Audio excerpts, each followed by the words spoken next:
Welcome friends, આજના વિડીયોમાં આપ સૌનું હાર્દિક સ્વાગત છે। મિત્રો, આજે આપણે સ્ટેન્ડર્ડ 6 ઇંગ્લિશમાં રિવિઝન શીખીશું।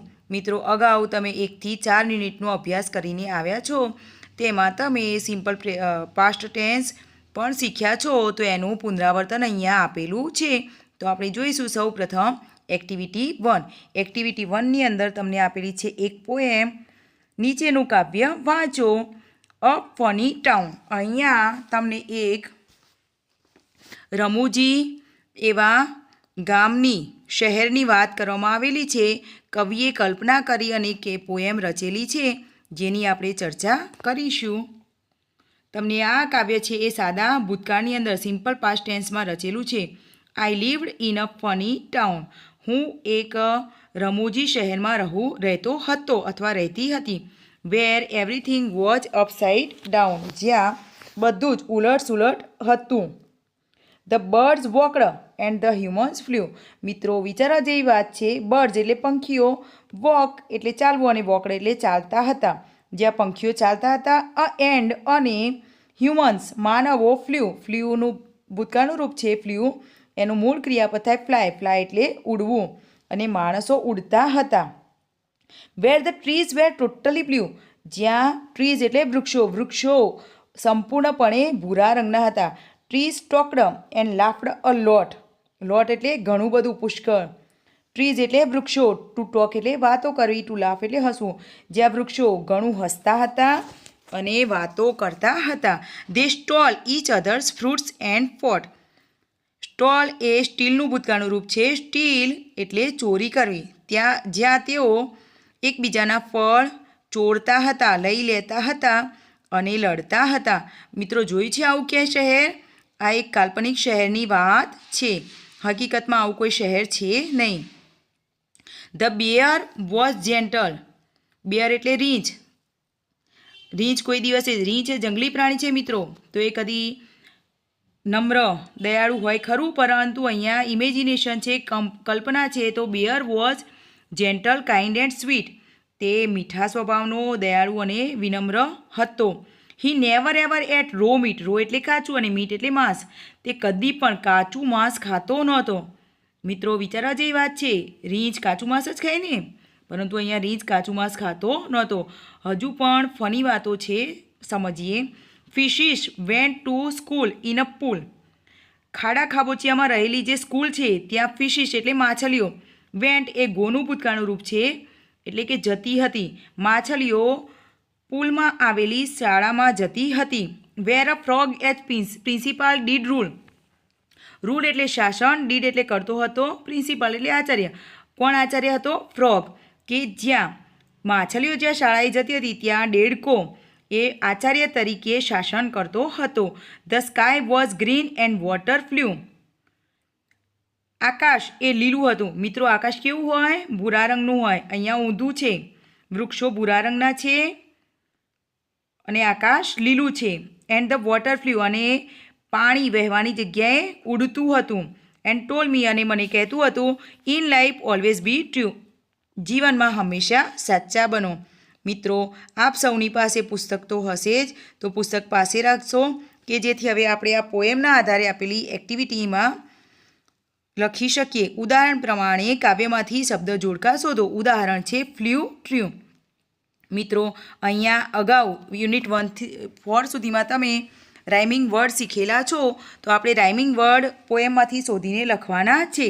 તો તમે પોએમ વાંચો તો અંદર તમને દેખાશે જ ટાઉન, ડાઉન, ટાઉન છે અને બીજું છે ડાઉન, એ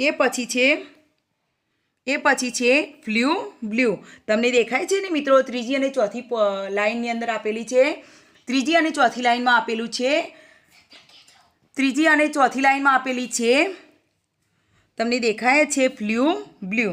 એના પછી જુઓ, તમે દેખાય છે એના પછીની લાઇનમાં લોટ, પોટ, એ જ રીતે છે સ્વીટ, મીઠ, પછી છે પુલ, રૂલ, ત્યાર પછી પણ તમે જોઈ શકો છો મિત્રો અંદર આપેલું જ છે નેવર એવર, એ જ રીતે બીજો એક શબ્દ છે ટ્રુ, બ્લ્યુ। તો આ રીતે આપણે કાવ્યમાંથી રાઇમિંગ વર્ડ શોધીને લખવાના છે। ત્યાર પછીની એક્ટિવિટી જોઈશું મિત્રો, નીચે આપેલી ક્રિયાઓ કોણ કરે છે કાવ્યના આધારે શોધો, તે પરથી ઉદાહરણ પ્રમાણે વાક્યો બનાવો. તો અહીંયા તમને દેખાય છે મિત્રો, આપેલું છે ટોક. તો ટોક એટલે આપણે વાક્ય બનાવવાનું છે the trees talked a lot, એટલે કાવ્યના આધારે વાક્યો બનાવવાના છે. અહીંયા શબ્દ છે ટોક એટલે વાત કરવી, ટ્રીઝ ટોકડ અ લોટ વૃક્ષો ખૂબ વાતો કરતા હતા. તો બીજા શબ્દો અહીંયા આપેલા છે, એ શબ્દો આપણે એના વાક્ય બનાવવાના છે. અહીંયા પહેલું વાક્ય છે સ્ટીલ. સ્ટીલ એટલે ચોરી કરવી અથવા ચોરવું. તો એનું વાક્ય બનાવીશું the trees stole each other's fruit. વૃક્ષો એકબીજાના ફળ ચોરતા હતા. અહીંયા ઇમેજિન છે મિત્રો, સાચી વાત છે નહીં. ફાઇટ વિથ ની સાથે લડવું. The trees fought with one another. વૃક્ષો એકબીજા સાથે લડતા હતા. Go to school. શાળામાં જવું. Fishes went to school. અહીંયા જે ક્રિયાપદ આપેલું છે એનું ભૂતકાળનું રૂપ બનાવી અને આપણે વાક્ય બનાવેલા છે. બરાબર ને મિત્રો, ઉદાહરણ આપણને એ રીતે જ આપેલું છે એટલે આપણે ભૂતકાળમાં જ વાક્ય રચના કરવાની છે. ફ્લાય એટલે કે ઉડવું. તો કોણ ઉડતું હતું? યાદ કરવા જોઈએ. The water flew in the sky. Walk કોણ ચાલતું હતું? The birds walked. બરાબર છે મિત્રો. તો આ રીતે આપણે વાક્યો બનાવવાના હતા. એ વાક્યો આપણે બનાવ્યા છે. વિચારી અને સાદા ભૂતકાળમાં વાક્યો બનાવવાના હતા. એક્ટિવિટી નંબર 2 જોઈએ હવે. કૌંસમાં આપેલા વિકલ્પના યોગ્ય રૂપ વડે ખાલી જગ્યા પૂરો. મિત્રો અહીંયા તમને એક વાર્તા આપેલી છે 2 ઉંદરની. તો એ 2 ઉંદરના વાર્તાની અંદર આપણને કૌંસમાં બાજુ જે ખાલી જગ્યા આપી છે એની બાજુમાં કૌંસમાં એક શબ્દ આપેલો છે. તો એના ભૂતકાળના રૂપ વડે આપણે ખાલી જગ્યા પૂરવાની છે. કારણ કે આખી વાર્તા છે, જે સ્ટોરી છે એ સિમ્પલ પાસ્ટ ટેન્સની રચના છે. તો આપણે જોઈશું હવે. This is not a very old story. આ ખૂબ જૂની વાર્તા નથી. It is about 2 mice. Mice એટલે ઉંદર. માઉસ એટલે ઉંદર અને માઉસનું બહુવચન થાય માઇસ. તે 2 ઉંદરો વિશે છે. There were 2 mice. 2 ઉંદર હતા.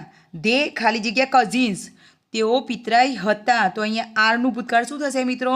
યુનિટ 1માં તમે શીખીને જ આવ્યા છો. આરનું શું થશે? Were. Well done. Once the town mouse ખાલી જગ્યા ટુ ધ વિલેજ માઉસ. હવે અહીંયા કૌંસમાં તમને દેખાય છે, કૌંસમાં આપેલું છે ગો. તો ગોનું ભૂતકાળનું રૂપ શું થશે? સરસ. શું થશે? વેન્ટ. એકવાર શહેરનો ઉંદર ગામના ઉંદર પાસે ગયો. હવે તમે જોઈ શકો છો મિત્રો, હવે શું આપેલું છે? લીવ. તો આપણે આખી ખાલી જગ્યા વાંચીશું. ધ વિલેજ માઉસ ખાલી જગ્યા ઇન અ સ્મોલ હોલ. નાનકડા દરમાં રહેતો હતો. તો આ લીવ એનું ભૂતકાળનું રૂપ શું મૂકીશું? નિયમિત ક્રિયાપદ છે ને, તો શું થશે? લીવડ. Well done. એના પછી તમે જોઈ શકો છો ઈટ ખાલી જગ્યા collect grains seeds and nuts from the fields and ખાલી જગ્યા ધેમ ટુ હિઝ કઝિન. હવે અહીંયા આખી વાક્યનું ગુજરાતી આપણે પછી કરીશું. પહેલાં કલેક્ટનું ભૂતકાળનું રૂપ મૂકીશું, કારણ કે આખી વાર્તા છે એ સિમ્પલ પાસ્ટ ટેન્સની રચના છે. તો કલેક્ટનું શું થશે મિત્રો? યાદ કરો જોઈએ. કલેક્ટ પણ નિયમિત ક્રિયાપદ છે, તો એનું શું થશે? કલેક્ટેડ. બરાબર. એના પછી છે ફિલ્ડ્સ એન્ડ ખાલી જગ્યા, એમાં કૌંસમાં આપેલું છે ઓફર. તો ઓફરનું પણ ભૂતકાળનું રૂપ શું થશે? એ પણ નિયમિત ક્રિયાપદ છે. ઓફરનું થશે ઓફર્ડ. હવે જે ગામડાનો ઉંદર હતો, જે દરમાં રહેતો હતો, તેણે ગ્રેન્સ એટલે અનાજ, સીડ્સ એટલે બીજ અને નટ્સ એટલે દાણા, તેણે એ બધું ખેતરમાંથી ભેગું કર્યું. કલેક્ટ એટલે એકઠું કરવું, ભેગું કર્યું. એન્ડ ઓફર્ડ અને આપ્યું. ધેમ બધું, એ બધું તેણે આપ્યું તેના પિતરાઈ ભાઈને, જે શહેરમાંથી આવ્યો હતો તેને આપ્યું. ધ ટાઉન માઉસ ખાલી જગ્યા ધ ફૂડ. હવે અહીંયા લાઈક આપ્યું છે, તો એનું ભૂતકાળનું રૂપ શું થશે મિત્રો? એ પણ નિયમિત ક્રિયાપદ છે. નિયમિત ક્રિયાપદની અંતે ડી કે ઈડી પ્રત્યય લગાડીએ છીએ.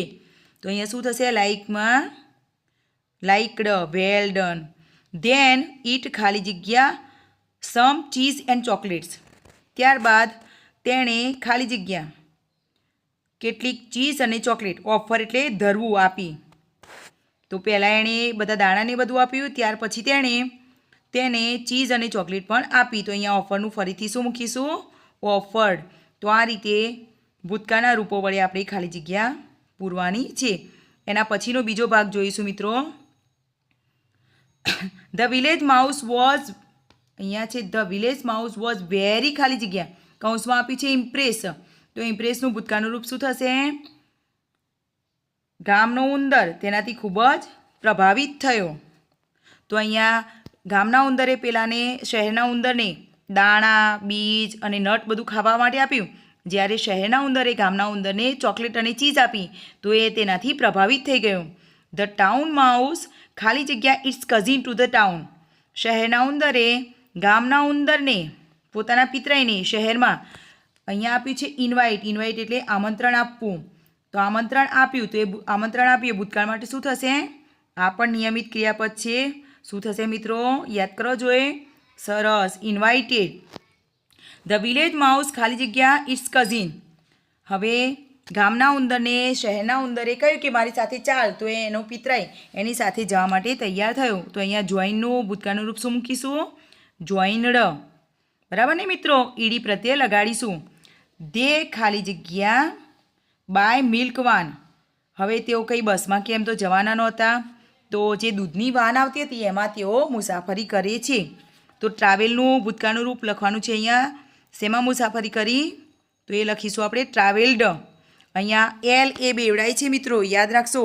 જો કે તમે 1 થી 4થા યુનિટ સુધી યુનિટ 1 to 4 તમે બધું શીખીને આવેલા છો એટલે તમને યાદ હશે જ. દે ખાલી જગ્યા at the town mouse place.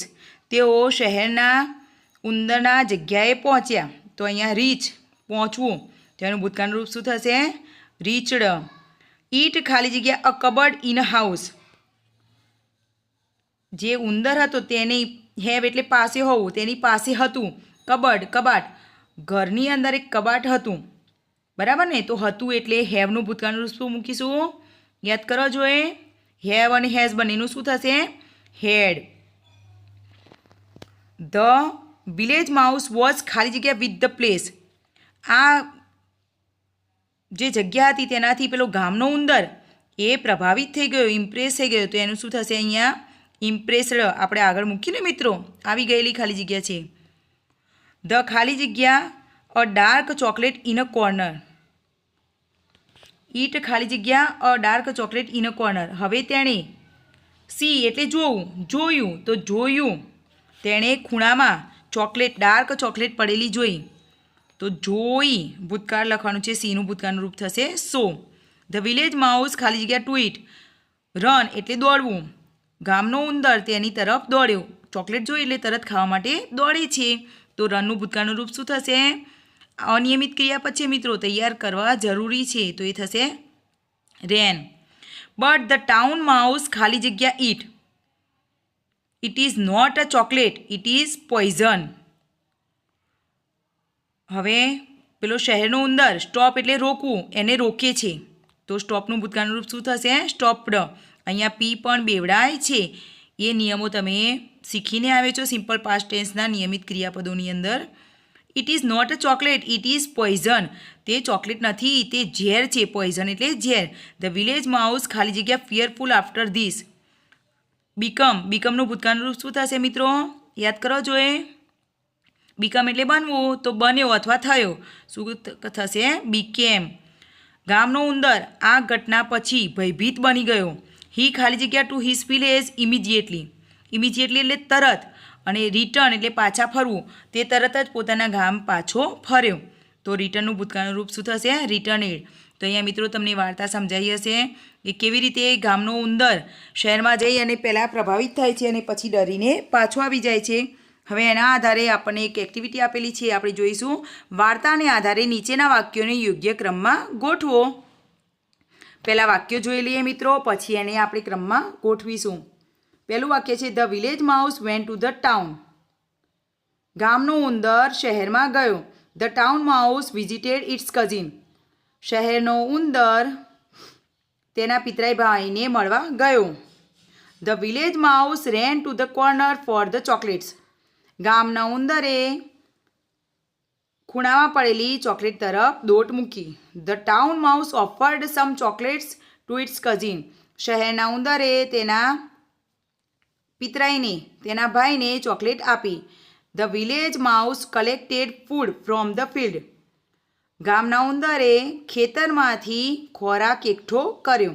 The town mouse saved his cousin from poison. શહેરના ઉંદરે તેના પિતરાઈ ભાઈને ઝેરથી બચાવ્યો.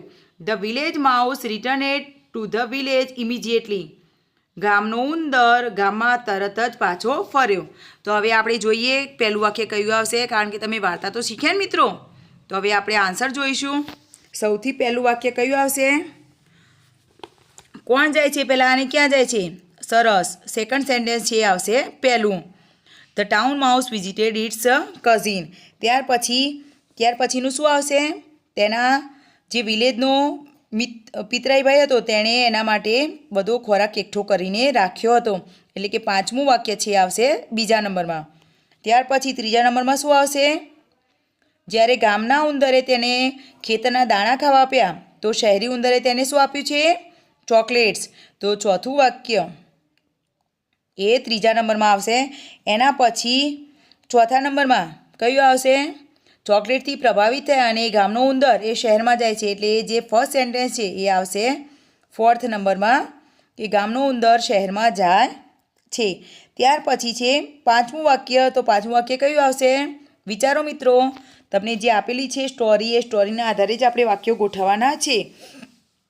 તો ગામનો ઉંદર જે શહેરમાં ગયો છે તે ચોકલેટથી પ્રભાવિત થઈ અને તેની તરફ દોટ મૂકે છે. એટલે કે થર્ડ નંબરનું સેન્ટેન્સ છે આવશે ફિફ્થ નંબરમાં. ત્યાર પછી છે કે તે ગયો ચોકલેટ તરફ, પરંતુ એનો ભાઈ એ ચોકલેટ નહીં પણ પોઈઝન હતું, એટલે એનો ભાઈ એને બચાવે છે. એટલે 6 નંબરનું વાક્ય છે એ ફરીથી 6 નંબરમાં જ આવશે. અને જેવું પોઈઝનથી ડરી ગયેલો ઉંદર એ તરત જ ગામ તરફ પાછી દોટ મૂકે છે. તો એ 7મું વાક્ય છે આવશે 7મા નંબરમાં. તો આ રીતે મિત્રો વાર્તા આપણે સમજ્યા અને વાર્તાને આધારે આપણે એક્ટિવિટી પણ પૂરી કરી. ત્યાર પછીની એક્ટિવિટી જોઈએ આપણે. Activity number 3. નીચેની વિગતો વાંચો. ગયા વર્ષે તમારી શાળામાં પણ આવી પ્રવૃત્તિઓ થઈ હશે. તે પ્રવૃત્તિ કઈ છે? તે કયા મહિનામાં થઈ હતી? તે પ્રવૃત્તિ અને મહિનાનું નામ અહીંયા લખો. મિત્રો તમારી પાસે બુક તો હશે જ, તો બુક સાથે રાખશો એટલે સમજી અને એમાં આન્સર લખી શકાય. તો હવે આપણે જોઈશું ફર્સ્ટ એક્ટિવિટી છે. All the students were on the ground. બધા જ વિદ્યાર્થીઓ મેદાન ઉપર હતા. All the students participated in different games. બધા જ વિદ્યાર્થીઓ અલગ અલગ રમતોમાં ભાગ લેતા હતા. I participated in 100 metre race. મેં પણ 100 મીટર દોડમાં ભાગ લીધો હતો. I was also in kho kho and kabaddi team. હું ખોખો અને કબડ્ડીની ટીમમાં પણ હતી. ચલો, કયો દિવસ હશે? રમતો હતી મિત્રો. તો કયો દિવસ હોય? સરસ, સ્પોર્ટ્સ ડે, એટલે કે રમતોત્સવ. બરાબર ને? રમતગમતનો દિવસ, સ્પોર્ટ્સ ડે. ક્યારે ઉજવાયો હતો? જાન્યુઆરીમાં. ત્યાર પછીનું વાક્ય જોઈશું આપણે કે જાન્યુઆરીમાં સ્પોર્ટ્સ ડે ઉજવાયો. એના પછી કયો દિવસ ઉજવાયો હતો? સેકન્ડ નંબર છે વી કેમ ટુ સ્કૂલ એટ 7:30. અમે સવારે 7:30 વાગે શાળામાં આવ્યા. We decorated our school. અમે અમારી શાળાને સજાવી. We sang the national song and national anthem. અમે રાષ્ટ્રગીત અને રાષ્ટ્રીય ગીત ગાયા. My class perform a play about freedom fighters. મારા વર્ગે ફ્રીડમ ફાઇટર એટલે સ્વાતંત્ર્ય સેનાનીઓ વિશેનું નાટક ભજવ્યું. ચલો, અહીંયા આપણે જોયું કે સવારે જે અને શાળા શણગારી છે, રાષ્ટ્રગીત અને રાષ્ટ્રીય ગીત ગાયા છીએ, સ્વાતંત્ર્ય સેનાનીઓની વાતો કરેલી છે. તો કયો દિવસ હશે? સ્વતંત્રતાનો દિવસ, એટલે કે ઇન્ડિપેન્ડન્સ ડે. ક્યારે આવે છે ઇન્ડિપેન્ડન્સ સ્વાતંત્ર્ય દિન? ઓગસ્ટ મહિનામાં. બરાબર છે ને મિત્રો? તો આ રીતે આપણે જે દિવસો ઉજવ્યા છે એની માહિતી અહીંયા લખવાની હોય છે. થર્ડ નંબર જોઈશું. Our school વેલકમ્ડ the students of standard 1. અમારી શાળાએ ધોરણ 1ના વિદ્યાર્થીઓને આવકાર્યા. તાલુકા ડેવલપમેન્ટ ઓફિસર એટલે કે TDO came to our school. તાલુકા વિકાસ અધિકારી અમારી શાળામાં આવ્યા. C distributed picture story books two standard 1 student. Distribute એટલે વહેંચણી કરવી. તેમણે ધોરણ 1ના વિદ્યાર્થીઓને ચિત્ર વાર્તાની ચોપડીઓ વહેંચી. C also gifted a set of story books to our school. તેમણે અમારી શાળાને પણ અમારી શાળાને પણ વાર્તાઓનો એક સેટ, વાર્તાની ચોપડીનો એક સેટ ગિફ્ટમાં આપ્યો, ભેટ આપ્યો.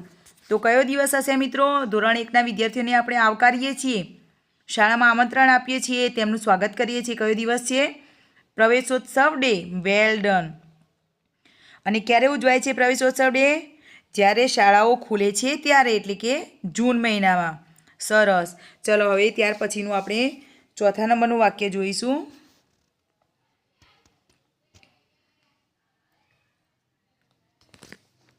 વી celebrated it for a week. અમે તે એક અઠવાડિયા માટે ઉજવ્યું.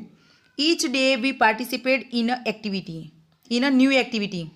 દરેક દિવસે, ઈચ ડે એટલે દરેક દિવસે અમે એક નવી પ્રવૃત્તિમાં જોડાતા હતા અથવા ભાગ લેતા હતા. I participated in story telling and a book review activities. મેં વાર્તા કથન, વાર્તા કહેવાનું અને પુસ્તક વિશેનો પ્રતિભાવ એ પ્રવૃત્તિઓમાં ભાગ લીધો હતો. My principal appreciated my reading. મારા આચાર્યએ મારા વાંચનને વખાણ્યું, આવકાર્યું, એનું વખાણ કર્યા, પ્રશંસા કરી. My class visited the town library and spend 2 hours there. મારા વર્ગે ગામની અંદર આવેલા ગ્રંથાલયની મુલાકાત લીધી અને ત્યાં 2 કલાક માટે રોકાયા અને પુસ્તકો વાંચ્યા. તો આ જે આખું વીક હતું એ કયા વીક તરીકે ઉજવ્યું આપણે? Well done. વાંચે ગુજરાત ક્યારે ઉજવવામાં આવે છે? જાન્યુઆરીમાં. બરાબર ને મિત્રો? આ આપણે બધું ધ્યાન રાખવું જરૂરી છે. 5th નંબરનું છે and last one. Our science teacher planned activities for that day. અમારા વિજ્ઞાનના શિક્ષકે તે દિવસની પ્રવૃત્તિઓનું આયોજન કર્યું હતું. She took help of maths teacher and social science teacher. તેમણે મેથ્સ ટીચર એટલે ગણિતના શિક્ષક અને સોશિયલ સાયન્સ ટીચર એટલે સામાજિક વિજ્ઞાનના શિક્ષક, તેમણે સામાજિક વિજ્ઞાનના અને ગણિતના શિક્ષકની મદદ લીધી હતી. They divided the students into different groups. Divide એટલે અલગ કરવા, ભાગ કરવા. ડિફરન્ટ એટલે અલગ અલગ અને ગ્રુપ એટલે ટુકડી. તેમણે વિદ્યાર્થીઓને અલગ અલગ ટુકડીમાં વિભાજિત કર્યા હતા. Each group demonstrated a science experiment in the assembly. Assembly એટલે સભા, એક્સપેરિમેન્ટ એટલે પ્રયોગ, સાયન્સ એટલે વિજ્ઞાન, ડેમોન્સ્ટ્રેટેડ એટલે બતાવવું, દર્શાવવું. દરેક ટુકડી એ સભાખંડમાં વિજ્ઞાનના પ્રયોગનું પ્રદર્શન કરતા હતા. તો આ રીતે કયો દિવસ ઉજવાયો હશે મિત્રો? આ દિવસ નહીં પરંતુ એક અલગ પ્રવૃત્તિ છે જેને આપણે કહીએ છીએ વિજ્ઞાન મેળો એટલે કે સાયન્સ ફેર. ક્યારે ઉજવવામાં આવે છે? ડિસેમ્બર મહિનામાં. બરાબર ને મિત્રો? તો આ રીતે તમે જુદી જુદી એક્ટિવિટીમાં જોડાયા છો એ આપણે સમજ્યા. હવે આગળની એક્ટિવિટી જોઈશું.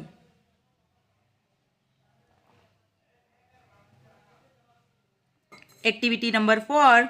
જો તમારી શાળાની ઘડિયાળનો મિનિટ કાંટો અને કલાક કાંટો બદલ થઈ જાય તો તમારું નવું સમયપત્રક કેવું બને?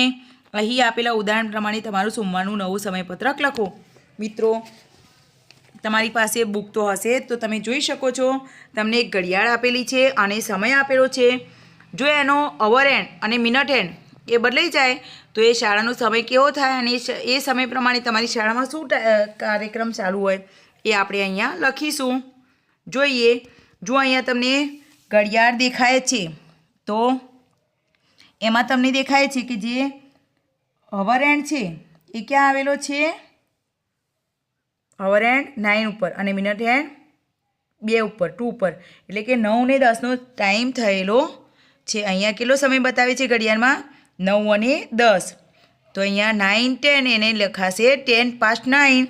તમને આપેલું છે મિત્રો. એ સમય શું થતું હોય છે તમારી શાળામાં? Cleaning the classrooms. વર્ગખંડોની સફાઈ થતી હોય છે. વિચારો હવે બદલાઈ જાય તો જે મિનિટ હેન્ડ છે એ 9 ઉપર જતો રહે અને અવર હેન્ડ એ 2 ઉપર આવી જાય તો શું થઈ જશે? 1:45. બરાબર ને? એટલે કે 1:45નો સમય થાય, જેની ઇંગ્લિશમાં આપણે કહીશું 1:45. અને એ સમયે શું હોય સોમવારના દિવસે મિત્રો? આપણી સરસ લંચ બ્રેક હોય, રિસેસનો ટાઈમ હોય ને. બરાબર છે. એ જ રીતે આપણે જોઈએ બીજા નંબરમાં પણ આપણને એક ઘડિયાળ આપેલી છે. તમને દેખાય છે મિત્રો? અવર હેન્ડ અને મિનિટ હેન્ડ ક્યાં આવેલા છે? તો તમને સમય આપેલો છે 10:50 એટલે કે 10 to 11. 11માં 10 બાકી છે. તો 11માં 10 બાકી હોય ત્યારે આપણે શું કરતા હોઈએ છીએ? યાદ કરો જોઈએ, એસેમ્બલીમાં હોય ને, આપણે શું કરતા હોઈએ છીએ? એસેમ્બલીમાં પ્રાર્થના માટે એકઠા થયેલા હોઈએ છીએ. પરંતુ અહીંયા મિનિટ કાંટો અને કલાક કાંટો બદલાઈ જાય તો શું ટાઈમ થઈ જાય મિત્રો? સરસ, શું થઈ જશે? 9:55 એટલે કે 5 to 10, 10માં 5 બાકી. અને 10માં 5 બાકી હોય એ વખતે આપણે શું કરતા હોઈએ? ઘરે સ્ટાર્ટ ફોર સ્કૂલ એટલે કે ઘરે શાળાએ જવાની શરૂઆત કરતા હોઈએ છીએ. હવે એના પછીની એક્ટિવિટી આપણે જોઈશું, એક્ટિવિટી નંબર 5. અને તેમાં આપેલું છે આપણને અહીં વડોદરા અમદાવાદ મેમુ ટ્રેનનો સમય આપ્યો છે. દરેક સમય માટે ઘડિયાળમાં કાંટા દોરો અને સમય અંગ્રેજીમાં લખો. તમારી પાસે બુક તો હશે જ મિત્રો, તો બુક્સ પાસે રાખશો કે જેથી કરીને આપણે એક્ટિવિટી યોગ્ય રીતે સમજી શકીએ. અહીંયા તમને એક ટ્રેનનો સમય આપેલો છે અને બધી જે ઘડિયાળો છે એ ઘડિયાળો તમને કોરી આપેલી છે. તેમાં એક સેકન્ડ હેન્ડ, મિનિટ હેન્ડ કે અવર હેન્ડ આપેલો નથી. તો તમારે ત્યાં આપેલા સમયના આધારે બંને કાંટા દોરવાના છે, કલાક કાંટો, મિનિટ કાંટો, અને સાથે સાથે તમારે તેને અંગ્રેજીમાં કેવી રીતે બોલાય એ સમય પણ લખવાનો છે. સૌથી પહેલાં જોઈશું ફર્સ્ટ નંબર વડોદરા 4:30, બરાબર ને? તો અહીંયા તમને જે ઘડિયાળ આપી છે આ રીતની, તો 4:30 એટલે કે 4:30 વાગ્યાના સમયે કયો કાંટો ક્યાં હોય એ આપણે દોરીને બતાવવાનો છે. તો આ રીતે આપણે દોરી શકીએ છીએ. અહીંયા તમે દોરી શકો છો. આ છે અવર હેન્ડ 4 અને 5ની વચ્ચે, અને મિનિટ હેન્ડ એ 6 ઉપર આવી છે. તો આ ટાઈમ થયો 4:30નો. અહીંયા બતાવે છે ને 4:30, તો આ 4:30નો સમય બતાવે છે. અને તેને ઇંગ્લિશમાં કઈ રીતે લખીશું મિત્રો? આપણે શીખ્યા હતા ને અગાઉ, બરાબર, 4:30 એટલે કે 4:30નો સમય. એ જ રીતે આપણે બીજો જોઈશું. બીજા નંબરમાં આપેલો છે વાસદ 4:45. વાસદની અંદર આપેલો છે 4:45. અહીંયા 4:45 એટલે મિત્રો તમને ખબર પડતી જશે, આ તમારી ઘડિયાળ છે. ઘડિયાળની અંદર તમારે સમય દોરવાનો છે. 4:45 એટલે કેટલા વાગ્યા કહેવાય? 4:45, બરાબર ને? તો 4:45 કયો કાંટો ક્યાં હોય? આ રીતે તમે દર્શાવી શકો છો. આ અવર હેન્ડ છે, કલાક કાંટો, અને આ છે મિનિટ હેન્ડ. તો એ રીતે આપણે સમયના કાંટા દોરી શકીએ છીએ. સાથે 4:45ને ઇંગ્લિશમાં શું બોલાય? 4:45. શું લખશો? 4:45, બરાબર ને? એટલે કે 5 વાગવામાં 15 મિનિટ બાકી, 4:45 થયેલા છે. ત્રીજા નંબરમાં છે આણંદ. તો આણંદે ગાડી કેટલા વાગે છે? 5:20. તો 5:20 કયો કાંટો ક્યાં હોય? યાદ કરીને દોરો. તો મિત્રો યાદ કરવાનું, કલાક કાંટો આવશે 5 ઉપર અને મિનિટ કાંટો આવશે 4 ઉપર, કારણ કે 4 એટલે 20 મિનિટનો સમય દર્શાવે ને. તો અહીંયા કલાક કાંટો આ 5 ઉપર અને મિનિટ હેન્ડ 4 ઉપર દોરવાનો છે. 5:20 અને તેને ઇંગ્લિશમાં કેવી રીતે લખીશું? 5:20, બરાબર ને? 5 વાગ્યા અને 20 મિનિટ થઈ છે. તો આ રીતે મિત્રો તમે બીજી ઘડિયાળનો સમય પણ લખી શકો છો. ચોથા નંબરમાં જોઈશું કે હવે ટ્રેન એ નડિયાદ પહોંચે છે ત્યારે સમય છે 5:55.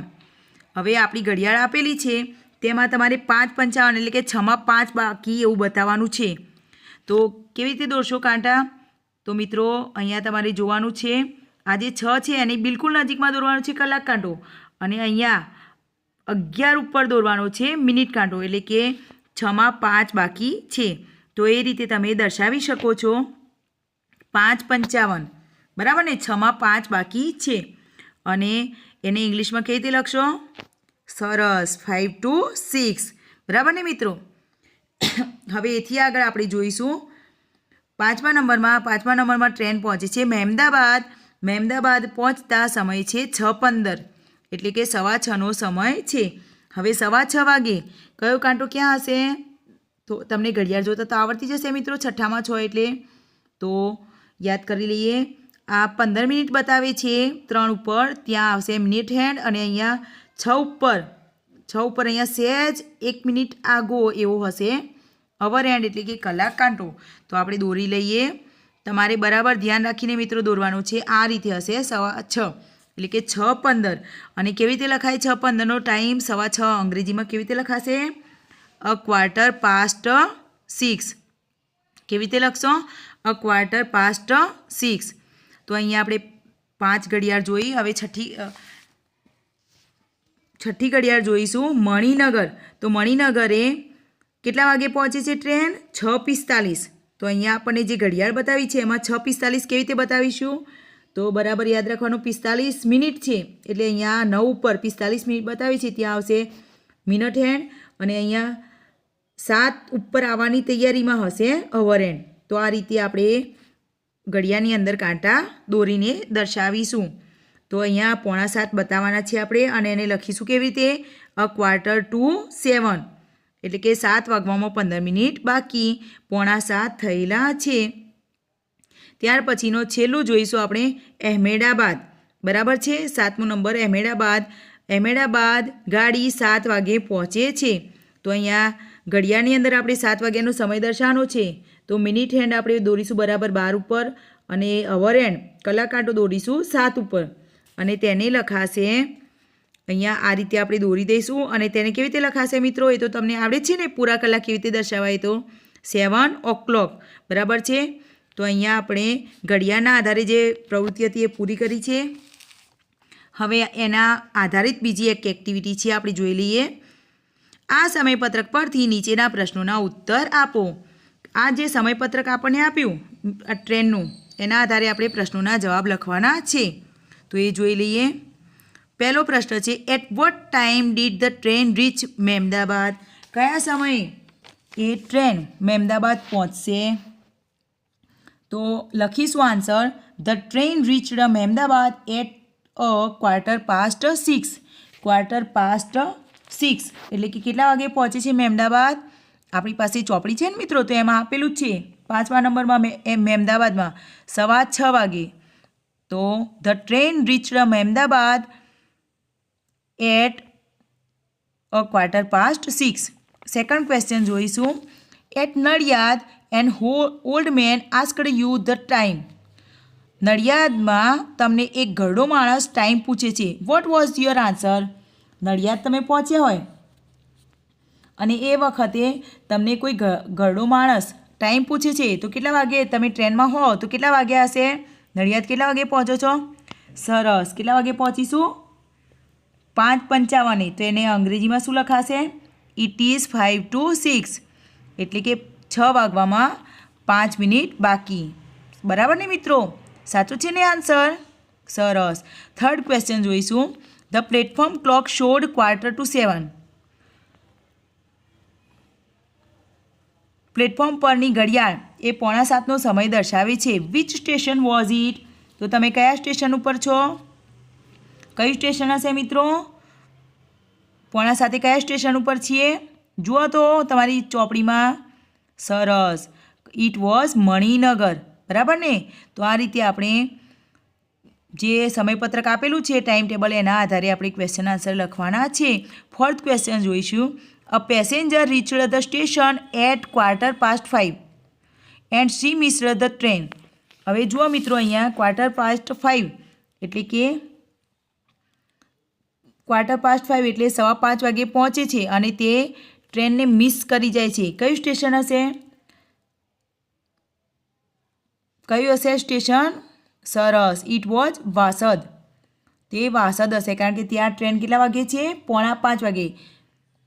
4:25 છે અને 5:15 એટલે કે 5:15 વાગે પહોંચીએ તો મિસ ટ્રેન થઈ જાય ને, ટ્રેન મિસ થઈ જાય. તો અહીંયા વાસદ સ્ટેશન હશે. 5મો પ્રશ્ન. A passenger reached the station at 4:30. She waited for 15 minutes. એક મુસાફર સ્ટેશન ઉપર 4:30 વાગે પહોંચે છે પરંતુ તે ટ્રેન માટે 15 મિનિટની રાહ જુએ છે. Which station was it? તે કયું સ્ટેશન હશે? 4:30 વાગે પહોંચ્યા અને 15 મિનિટ રાહ જુએ તો કયા સ્ટેશન ઉપર ટ્રેન 4:45 વાગે આવે છે? It was Vasad. બરાબર ને મિત્રો? ત્યાં 4:45 પહોંચે છે એટલે 15 મિનિટ વેઇટ કરી હોય. છઠ્ઠો પ્રશ્ન છે. The watch of lady stopped working at 6:10. કોઈ મહિલા છે એમની ઘડિયાળ કોઈ મહિલાની ઘડિયાળ એ બંધ થઈ ગઈ છે. She miss the train by 20 minutes. તેમની ટ્રેન એ 20 મિનિટથી તેઓ ચૂકી ગયા છે. Which station was it? તે કયું સ્ટેશન હશે? It was Nadiad. બરાબર છે મિત્રો. તો એ 6:10 એટલે કે 6:10 એમની ઘડિયાળ જોઈએ છે અને એ બંધ થઈ ગયેલી છે 20 મિનિટથી અને 20 મિનિટથી તેઓ ટ્રેન મિસ થઈ ગયા છે. તો કયું સ્ટેશન હશે? નડિયાદ સ્ટેશન હશે. ત્યાર પછીનો આપણે ક્વેશ્ચન જોઈશું. Question number 7. Neelam's father reached Nadiad station to pick her up. નીલમના પિતા તેને લેવા માટે નડિયાદના સ્ટેશને પહોંચ્યા. He reached 10 minutes before the arrival time. તેઓ જે ટ્રેન આવવાનો સમય હતો તેના 10 મિનિટ પહેલાં પહોંચ્યા છે. When did he reach the station? તેઓ સ્ટેશને ક્યારે પહોંચ્યા હશે? જો મિત્રો નડિયાદે ટ્રેન ક્યારે આવી છે? 5 to 6 એટલે કે 5:55. તો એવું 10 મિનિટ પહેલાં પહોંચ્યા છે. તો ક્યારે પહોંચ્યા હશે? 5:45 એટલે કે હી રીચડ ધ સ્ટેશન એટ 5:45 એટલે કે 5:45 ત્યાં પહોંચ્યા હશે. બરાબર ને? તો અહીંયા આપણું રિવિઝનની એક્ટિવિટી પૂર્ણ થાય છે. તો મિત્રો આજનો વિડીયો તમને પસંદ આવ્યો હોય, સમજ પડી હોય તો તેને લાઈક અને શેર કરશો અને હજુ પણ મારી સાથે અભ્યાસના આવા વિડીયોમાં જોડાવા માગતા હોય તો મારી ચેનલને સબસ્ક્રાઈબ કરશો. મળીએ નેક્સ્ટ વિડીયોમાં. જય હિન્દ, જય ભારત, અસ્તુ, ગુડ બાય.